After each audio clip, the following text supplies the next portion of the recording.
my name is Samantha and I'm from the Faculty of Arts and Social Sciences where I'm a Global Studies major. In my third year of university, I had the opportunity to be a part of the NUS Overseas Colleges program. Let's go over and check it out.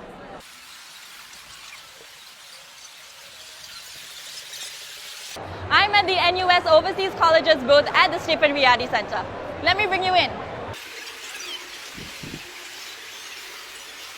NUS Overseas Colleges is the startup internship program that is meant to provide you with the entrepreneurial experience so that you can kickstart your very own journey one day. There are 12 entrepreneurial hotspots for you to choose from Toronto, Stockholm, and even Singapore. For me, I had an amazing 1 year in NUS Shanghai. Here, I was a business development intern in a fashion retail technology company. Did you know that our alumni started more than 370 companies till date? From Honest Bee, Carousel, and even social enterprises like Bantu and Jagami. Some of these companies are here at our NOC booth to chat with you, and they're really excited.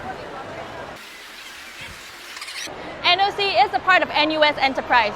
NUS Enterprise plays a very important role in advancing innovation and entrepreneurship here at NUS and even beyond that. Not only does NUS Enterprise provide our students with the necessary support, they also provide entrepreneurial support to our startup companies where they mentor, advise, and even incubate them to get them ready for their own startup journey. I am here at the NUS Overseas Colleges booth in Stephen Riyadi Center at the University Town. We are really excited to get to know you, so come on down and we'll see you really soon. Bye!